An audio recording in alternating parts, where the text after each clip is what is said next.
Hello, and welcome to the Movement Enthusiast podcast. I'm your host, Brianna Sakala. This podcast is all about movement and the wonderful changes you can make to your physical and mental well-being simply by implementing movement into your everyday life. In this series, you'll get to know many other movement enthusiasts who have influenced and inspired me to get out there and get moving. Today I'm speaking with Davonne Smith, a Budokon yoga instructor who works in downtown Miami at the BDK Academy. I first met Davonne in Clearwater at one of her Budokon classes. I instantly fell in love with this beautiful practice. The meditation and movement always brought me strength, yet taught me how to become a warrior at peace. Davonne's energy is amazing, and her words in class always help ground and guide me towards becoming the best version of myself.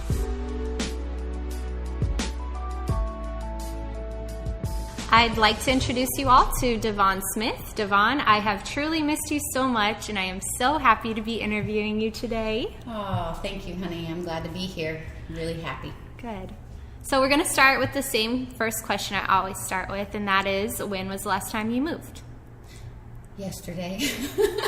Yesterday. During the Warrior Women Brunch, I moved. That was such a fun time. That was really fun. I enjoyed it, too. It was a lot of women, and it's nice to have everybody come together and have a nice, challenging practice, even in the most basic of movements.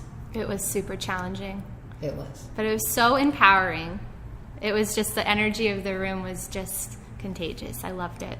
Definitely, definitely. And when you get that little shake because something's really hard, it's just like, I'm doing the work. Yes, right? Yes, for sure. So can you tell me about what kind of things you did for exercise when you were little? When I was younger, I did ballet. Wow. So I mostly come from a jazz and ballet background, and that's really about all I did was dance. So I danced for my exercise most of the time, on and off for years, maybe walking, running, an aerobics class at that time, so that should probably tell my age a little bit. But, I was younger, so I stuck mostly just to the movement part of the dance. That's awesome. So you're really dedicated to the ballet. I was as a young person, and then I kind of lost my way on the dance, and but that'll probably come up later on. I lost my way on that and kind of shifted focus and wasn't doing as much movement, and ended up, years later now finding Budokon, which kind of matches what the dance was like, right? Yeah. It's a dance for sure. Definitely. So going from ballet and saying you lost your way, is that kind of what led you into yoga? Yeah, I actually ended up for many years not really having a dedicated exercise regimen at all. And so what happened was, when I say I lost my way, I got into my 20s, I started working, and really had no emphasis on any movement in my life at all. Really just kind of lost that piece of me completely. Stopped dancing, stopped doing all of it, and ended up with some issues, some health issues along the way, and that's what drove me right back around to moving. Oh. So how did you transition from traditional yoga into Budokon yoga? So when I finally found my way back to just exercising regularly, I actually started back with Pilates. Nice. My background is in skincare, and so I was working in a spa at the time where we had a massage therapist and a chiropractor, and then there was me, and there was this young woman that was a really educated chiropractor, and she started talking to me about some of the issues that I was having with my health, and she's the one that got me to come back in and start doing Pilates. And so she started teaching me one-on-one Pilates, and I realized then that how I had allowed myself, I'd let myself go, and I had stopped putting any focus on my physical body and only, that I had allowed myself to get weak and I wasn't feeling well. And so I started messing around with the Pilates with her, and I really loved it. I still love Pilates. I love Pilates too. I still love Pilates. And I found a teacher at that time in my life in Clearwater, and he was a yoga teacher, a Hatha yoga teacher, a Iyengar yoga teacher, and he was 85 years old. Wow. And I found him in Clearwater, and I started to go to his class. Right after the Pilates started to give me a little bit of confidence back, I was like, okay, I can get my groove back. I can do this at 38 years old, because at that time I was 38. And so I started going to his classes, and I realized I have this 85-year-old man and his 75-year-old wife at that time, who were my teachers, and they could do more with their physical bodies than I could. Wow. And so I was humbled. I was really, truly humbled by the experience of watching them move, and then there was me who had no strength, I couldn't do half the things they were even asking me to do at that time. And I remember the first time I went, I left, and I was pretty humbled and pretty upset with myself for allowing my physical practice to just go away. And I ended up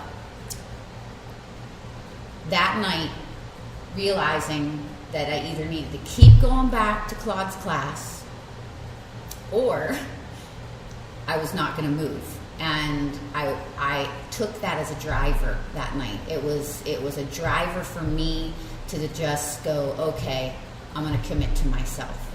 And even though I'm weak, my body's weak at that time, my body was weak, my mind was also very weak, and so I wasn't feeling like I could even set boundaries in my own life, like for myself, even outside of my practice. It was kind of like I just let myself become weak. Mm-hmm. And once I started practice, from that day on, I started going every day to his classes. I never missed one.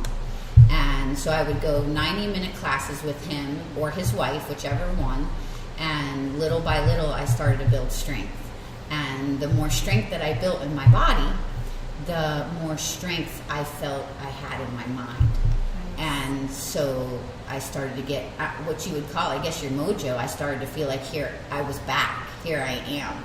And it was probably one of the last things for me to change was to go back to movement, because I had tried everything prior to that. I had tried changing my food. I had worked on that, and I had worked on whatever physician said I needed to do, and then it was kind of like the last thing. It was the last thing that I went to. Wow. And it was the one thing that made the most, besides the food, the nutrition made just as much of a significant change, mm-hmm. but it didn't take away my anxiety. Mm-hmm. It didn't take away the weakness that I was feeling. So I had anxiety and weakness that was going on, and this started to show me that, wow, I could connect the two, and the stronger I felt in my physical body, the stronger I felt in my mind. Wow. That mind-body connection. Yes, for sure. That's so awesome. So what was your training experience like? So with that training experience, I trained with him for about a year. And I even did some teacher training stuff with him too throughout that time period. And it was all very small baby steps, because for me I was starting from ground zero. So it was falling in love with the process that I was working through, right? So mm-hmm. I allowed myself to take those baby steps and just train in classical yoga. So it was very classical Hatha style yoga with him. It was all alignment based. So it was static. It was still postures, right? So mm-hmm. once you got in the posture, you stayed in the posture, you were in that posture for 5 breaths or more, right? And so that was the practice I started with, was just a static practice of alignment in yoga. And then from there, I started to realize I was starting to not outgrow my static practice, because I think there's a time and a place for that. Mm-hmm. But for me, I felt confident in my static practice, and I wanted to move more into a moving meditation style practice. So that's when I found a totally different yoga studio that I started going to in Clearwater Yoga Village, and I started training Ashtanga. And I started taking only Ashtanga classes and then some alignment classes peppered in there. And I really dedicated myself to that practice. And I was up and I was there every morning, and I did my practice, and I worked really hard. And when I wasn't there, then I started my home practice. So I not only did I go there to learn, but I also had a home practice every day. And it was pretty rigorous. I mean, I would spend easily several hours a day, at least 3 hours a day, so maybe an hour and a half at the studio and an hour and a half at home, practicing the things I couldn't do, practicing the things that my body wasn't familiar with yet. So I stayed pretty dedicated to that Ashtanga practice for 2 years, and then did the teacher training program and became a Hatha teacher right, I'd say maybe 2 years after I started my yoga practice. I became that passionate about it and realized how much it helped me heal. Mm-hmm. It healed me because I took time alone for myself and really worked on my body and my mind all at the same time when I was working on those practices, because I can even remember Shavasana being hard. Really? That's how much my mind, my monkey mind, and my anxiety went. It took me there that I didn't want to do Shavasanas. I didn't want to lay still. So as time went on, I practiced and it was the dedication. I had to dedicate myself to the practice. I had to discipline myself to be motivated to continue to do the work that it took for me to be able to move, for me to be able to stay still. All of those things I had not learned yet in my life. So when you finished that training, you taught Hatha for a while? So then, yes, right after that, I started teaching just like alignment deep stretch classes. So I started teaching alignment deep stretches, like maybe once or twice a week. Then I started teaching Ashtanga 2 times a week. So at that point, then I started to disseminate what I had learned. And for me, I was super passionate about teaching beginners. I wanted to teach beginners because I was a beginner. I mean, we're all a beginner at some point in something, right?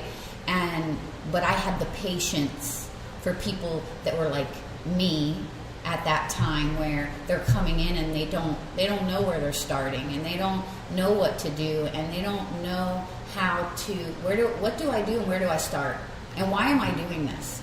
And so for me, it was kind of like I did that. I walked in that classroom when I met the older gentleman, and I didn't know what I was doing, and I didn't know where to start, but it was starting right where I was, right at that moment in time, and doing the best I can. And I just kept on doing it because I fell in love with the movement of yoga, and I just loved the whole philosophy of healing myself through my movement. I remember that was me when I came to your class at the very beginning. I had no idea what to expect. And I remember just going in there and being like, all right, let's try Budokon. Let's see what this is all about. And I remember you were just so patient. That's the best way to put it. Patient, and you didn't mind explaining things over and over and over again, because you were just trying to, spread that love that you had for the practice. Because the practice itself, for me, and I can only speak for myself, and maybe from watching some of my students now over the years, but we have to have it broken down. Sometimes it might take you 10 times for someone to explain it to you before you actually understand it. Sometimes it might take you 10 times to see someone do it, and then 10 more times that you do it in your own body to feel it. So for me, that's how I learned. It was a slow process for me. So the patience, it just came naturally because it impacted my life so much to be moving at that age and to start to build a strong body and a strong foundation in my own body, that I wanted other people to have the same foundation. So what would you say is the biggest benefit of Budokon yoga? So I started teaching Budokon yoga right I'd say at the same exact time I started teaching Hatha and Ashtanga, I also did my Budokon yoga teacher training. Oh. So I wrapped them all up around the same time. And that was maybe 6 years. Wow. 6 years ago. And no, it's longer than that. It's actually 9 years ago. So it's 9 years. That training my husband brought me to. And I went into the Budokon teacher training and thinking that it was just going to be a great way for me to connect with my husband. Really? Yes. And I didn't do any research, never looked Budokon up, none of the above. He was like, he loved yoga. I had gotten him to fall in love with yoga, but he had found this Budokon yoga, and it was martial arts inspired yoga. So it was Hatha yoga with martial arts circular transitions in it. And so he's like, I signed us up for this teacher training. We're going to do this teacher training. And I was like, sure, this sounds great. 5 days, 10-hour days, we're going to do a yoga teacher training together. And it's going to be time for me and my husband to spend together. So I went to the teacher training, and needless to say, it was very challenging. It was very much a practice that I had to groove into my mind, into really grooving in new neural pathways in my brain, because my brain didn't even understand these circular movements in Budokon. And again, by the fifth day of that, I still had tons of homework to do and tons of videos to do to even become certified in Budokon, because Budokon doesn't just give you a training and then send you out there to be a teacher. You get pre-homework, you have your training time, and then when you're completed, you actually have a certain amount of homework, essays, videos, podcasts, things you have to do, read, write, and turn in, and then they all get reviewed and sent back. So it took me, I'd say, at least, it was like a 90-day process after I went out on my training to really practice Budokon in my own body, and for me to understand it. And I ended up, again, being humbled by that whole process. I walked away and I thought, I have this yoga thing, right? I have this down pat. No, I went a whole nother level, and then it was like, wow, this is Budokon. You know, Hatha yoga postures with martial arts transitions. And it was so huge in my mind that I didn't even know how to do some of the things that they were doing, because they were asking you to move your right side of your body in one direction at the same time you're moving the left, and it was kind of like, oh, wait a second, my body had never connected those dots before. My mind had never connected those dots. And once again, I was humbled, and I used that as a driver because I was the oldest one in the training, and that was one of the drivers. All of them were like super yogis, right? They could stand on one finger and do like, you know, a handstand. And I was like, oh my gosh. And so for me, it was like, okay, I need to prove this to myself too. It was kind of like getting back into Pilates and yoga. And then here I am. I'm finding an even more challenging process for myself. And what was I going to do with that? Was I going to run away and quit? Or was I going to use it as a driver to do it? And I took the time, the 3 months after the training it took me to complete my process to be able to disseminate Budokon yoga. And I went through the process. I committed and I disciplined myself and I learned it. But I had to learn it in my own body in order for it to come out of my mouth to teach to people that didn't know the practice. So Budokon yoga I've been teaching now for almost 5 years. Wow. And I still love it. It's such a fun practice. Fun isn't the right word. It's not always fun. It's not. It's such a good combination of that mind-body connection, starting with the meditation, and then challenge yourself physically, like saying, can I do this move? Can I hold this? Can I, be this strong, to sit in this plank? Yeah, because one of the things I really realized, and even yesterday when we were in the Warrior Woman part of it, and Melaine, Cameron's wife, because Cameron Shane is our founder, and he's been working on this Budokon yoga for 30 years. This is his baby. He created this from scratch. That's awesome. And so, yesterday when we were in class, and Melaine was like, I know you're holding this particular plank and Cobra Hood for a long time, but I want you to melt into the discomfort. It is. It's a discomfort, but it in the long run brings you comfort. Mm-hmm. And so it kind of explains itself in that way. It's like, okay, one of the things that Cameron always says to us is, the way that you move in your life is the way that you live. So the way that you move in your practice is the same way you move in your life. So when you see yourself quit in the middle of holding that plank, or give up, or any of those things that it could be something simple. It could be a downward facing dog that you hold for 5 minutes. Where are you in your mind? Because if you give up in that moment, what other places in your life are you giving up? Right? Absolutely. And that's one of the things about Budokon. It's like a constant teacher to me. I loved it so much because, well, one, it was the philosophies I agreed with. It was modern yoga. It was modern yoga without all the Sanskrit. So it could be disseminated in a modern way. It was not classical in any respect because, in some classical poses, even in yoga, I noticed over time, you have to know where your body is, and every one of our bodies is different.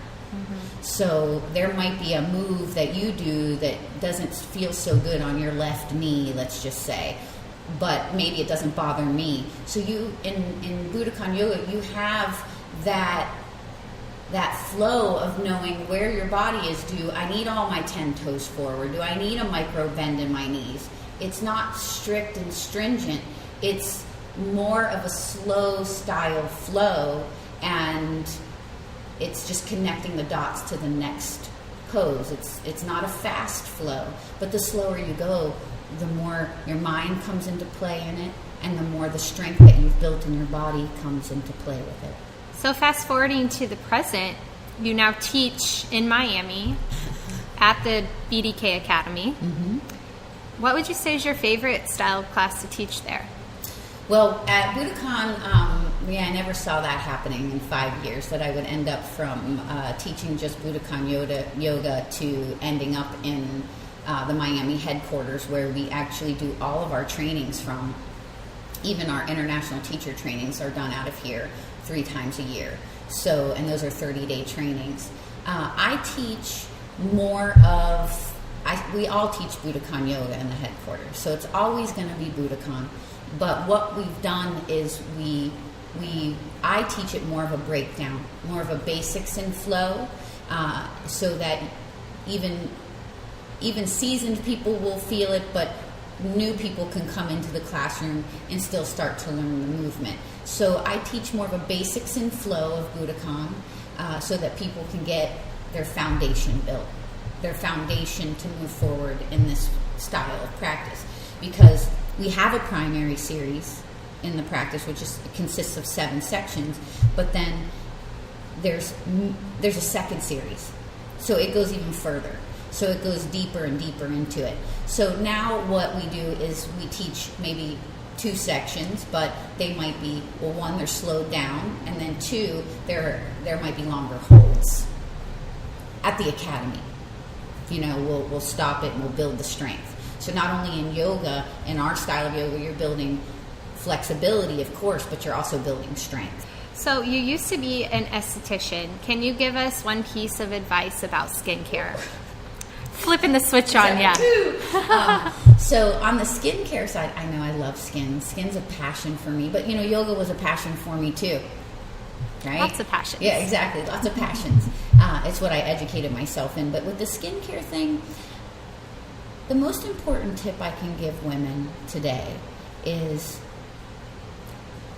you have to wash your face before you go to bed. And And the reason why I say that is your face and your chest and the top of your hands are the first things to show your age. So when you go to bed at night and you don't wash your face and you sleep, whether you don't wear makeup or you wear makeup, and you sleep all night and you wake up in the morning, if you wear makeup, you could be aging yourself 7 years ahead of what you really should be, or what your skin should really be at.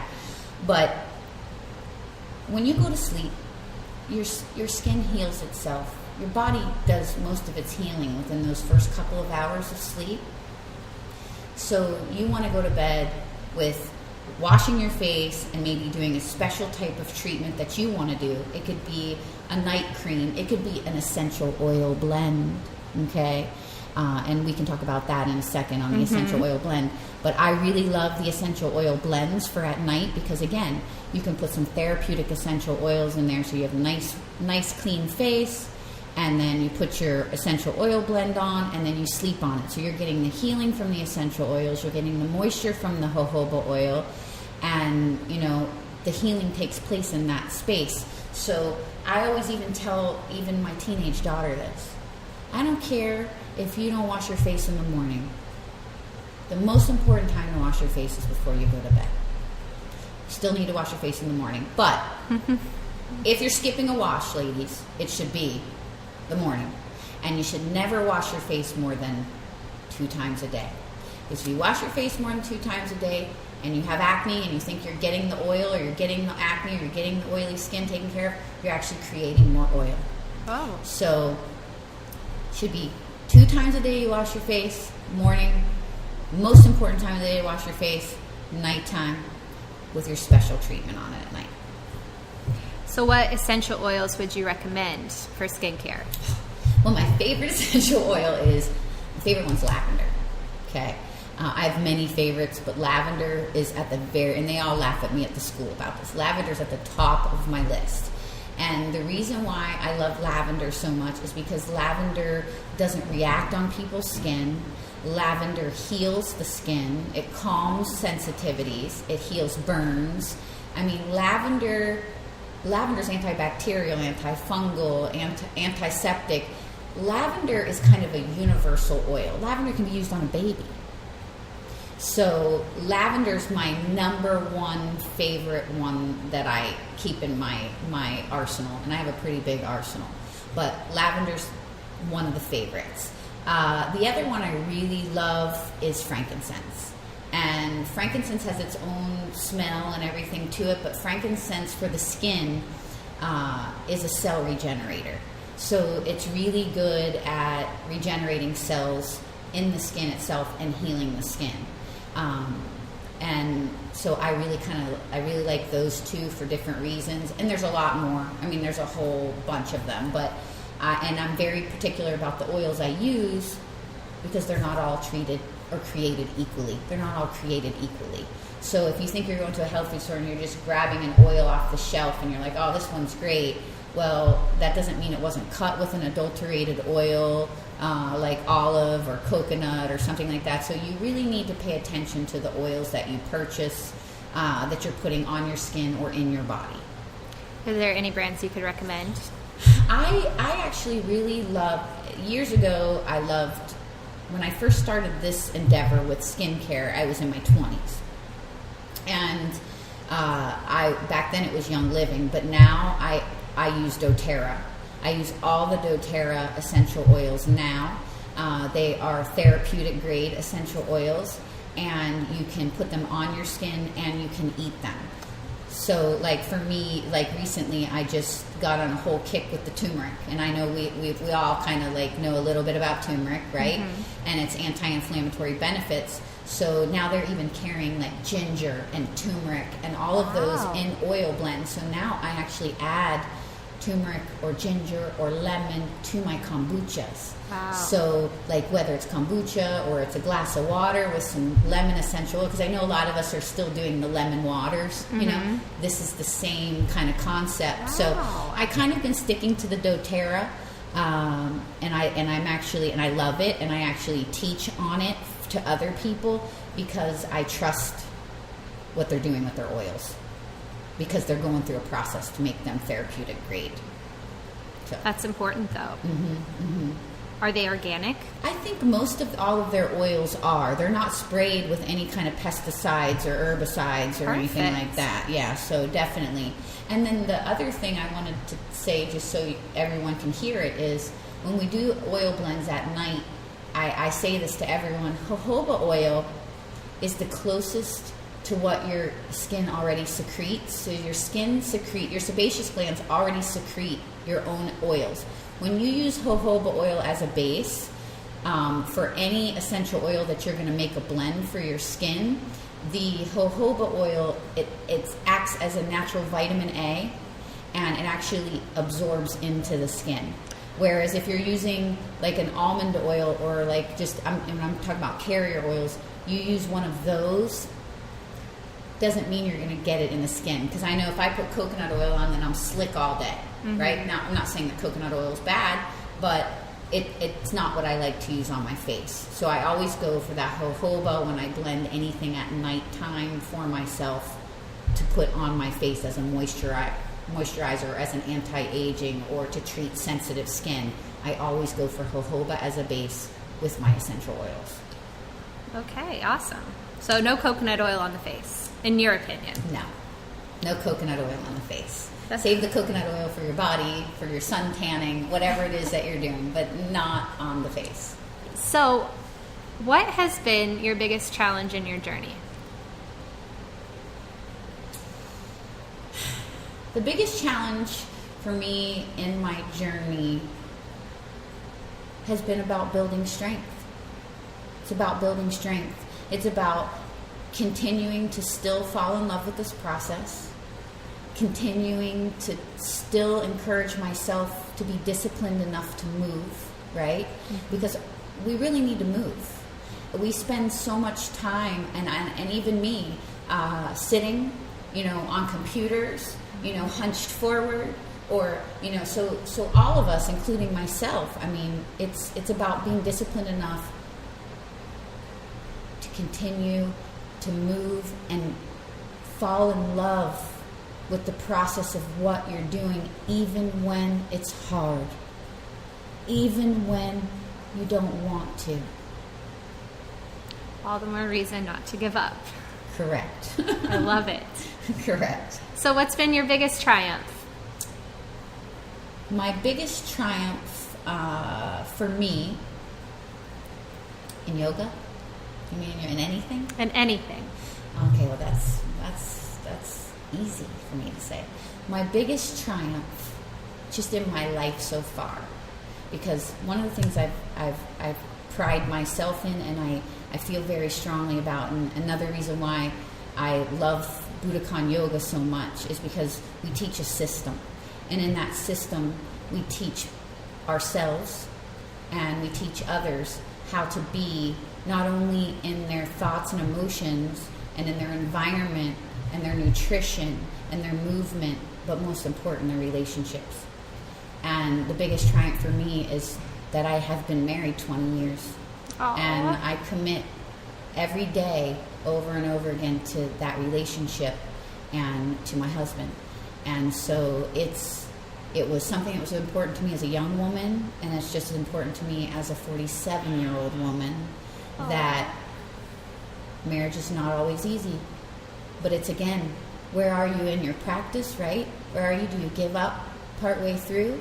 Or do you just keep sticking through it and working through and learning how to be a better communicator? So for me, the biggest triumph would be that I've stayed in a loving, committed relationship for 20 plus years, and I have a beautiful daughter. That is so lovely. I have goosebumps. Thank you. I just love that answer. Thank you. So we're going to do a little round of this or that. Do you want to play? Yes. All right, cool. So matcha latte or golden milk?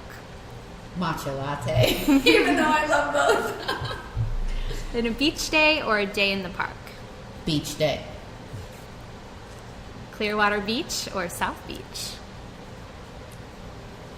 That's a hard one. Tough That's one. a hard one. That's a tough one. It was so beautiful. You loved it here? I think I'm a Miami Beach. You're a Miami Beach girl already? It's just so hard to get over to Clearwater sometimes. That's my only thing with Clearwater. I love them both. I don't know. That's a hard one. You stumped me on that. Clearwater Beach. Clearwater Beach. Even though I love Miami. It's that sand. It is. It's the white sugar sand and beautiful. The clear water. Yes. That's why I love it. And it's just clean. It really is. It's such a beautiful place. Mm-hmm. Hummus or guac? Guac. Sunrise or sunset? Sunset. A yoga flow or grappling? Yoga flow. Yoga flow. Journaling or reading? Reading. Instructor or student? Student. And the very last question, in your opinion, what is the number one benefit of movement? The number one benefit of movement is being able to age with grace. Beautiful. Staying healthy in the body. That's what I commit to. And I would hope that that's what other people would want to commit to for themselves, is that they age with grace and they take care of their body so that they can live even longer and enjoy their life. I love that answer. That's a beautiful, beautiful angle. Thank you so much, Davonne. Thank you, Brianna. I appreciate it. I appreciate you. I have so much love for you. Love you too. I'm just so happy we could have this chat today. Thank you. You can connect with Davonne on Instagram or at the BDK Academy if you're local to Miami. I will leave her Instagram handle in the show notes. I hope today's episode has left you feeling inspired and empowered. Please give me a 5-star rating on iTunes if you like this episode and subscribe for more to come. And as always, thank you for listening, and don't forget to get out there and get moving.